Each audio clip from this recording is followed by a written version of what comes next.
of Private Peter Joe Cowton. Our sincere, heartfelt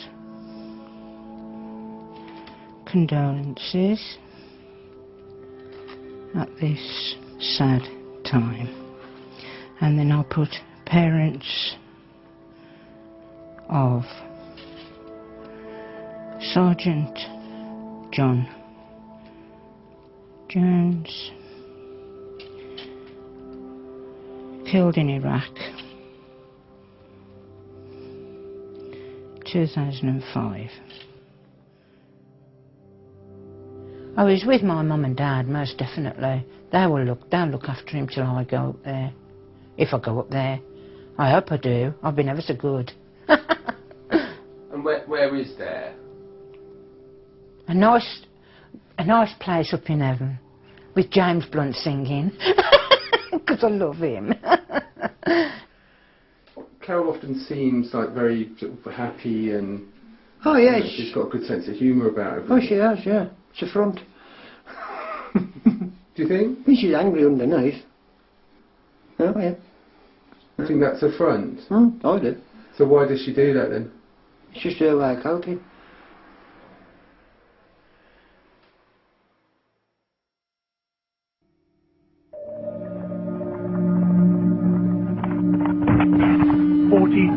Foreign troops in Afghanistan now, half of them US, half NATO, and security deteriorating. They still call it peacekeeping, but this is a war. Nothing can prepare you for the first time that somebody's actively trying to take your life.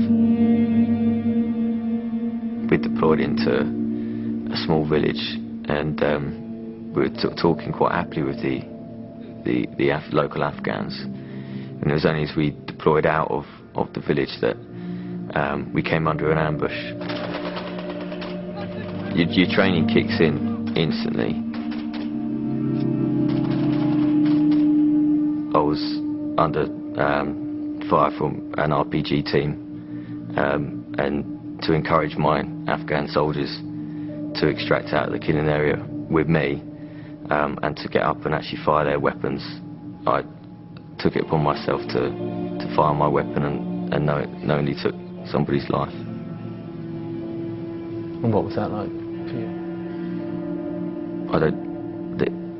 It was just what I had to do at the time. I have no qualms about it whatsoever.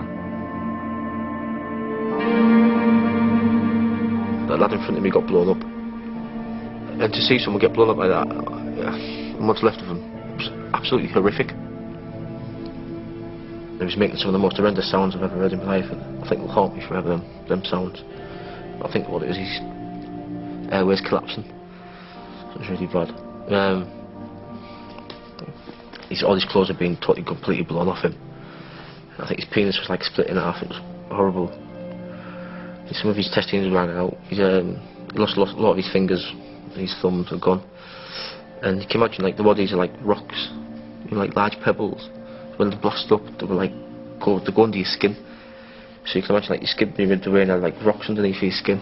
It's the most horrific thing you'll ever see. It was horrible. It just doesn't look right. It's like something out of Total Recall. When they got lumps in the face. That was really, really bad. And I think some of the rocks had blown through his chin, blew off his nose, bottom of his lip, and blew one of his eyes out.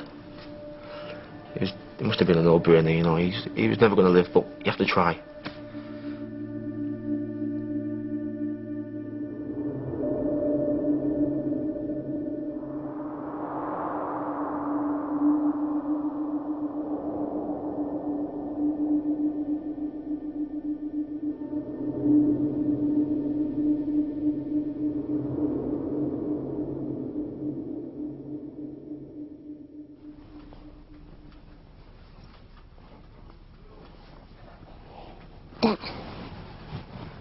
What have you eaten?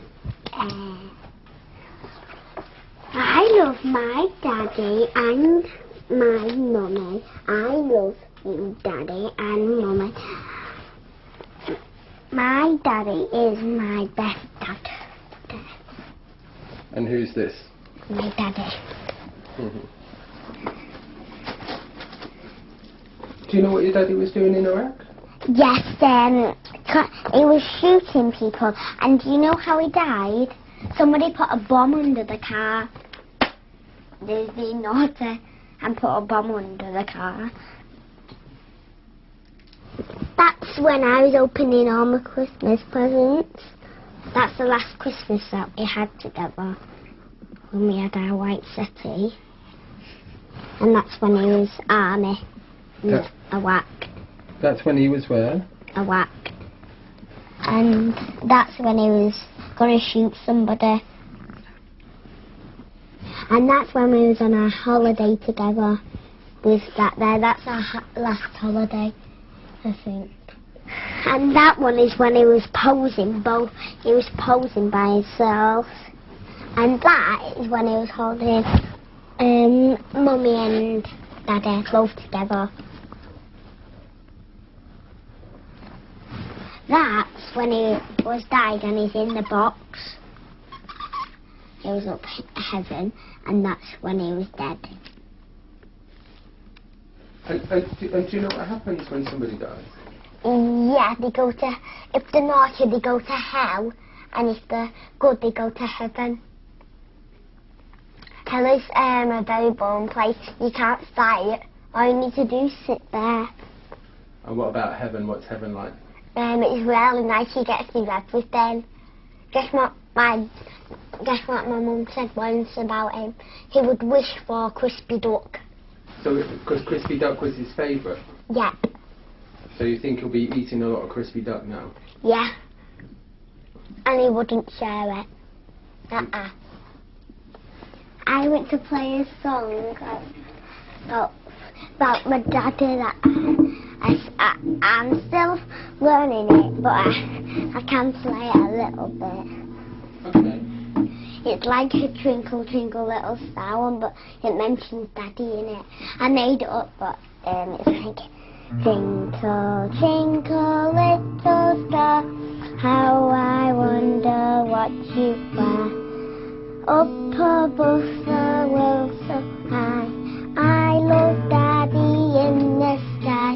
Twinkle, twinkle, little star, how I wonder what you are. Yeah.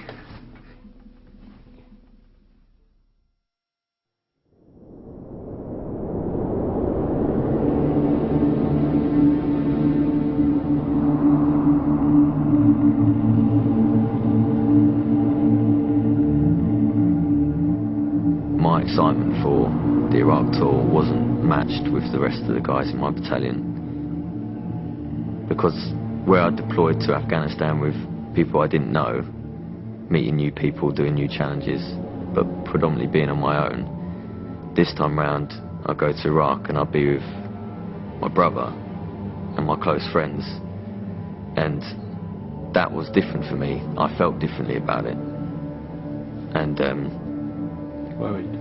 yeah, I was worried. I was worried because I didn't want to lose any of them.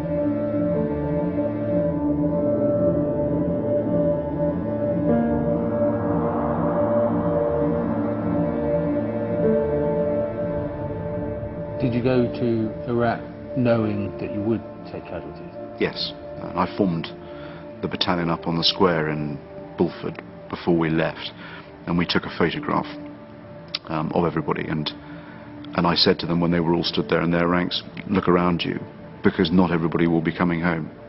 And I thought it was an important thing to say, because they had to recognise that we were going to fight.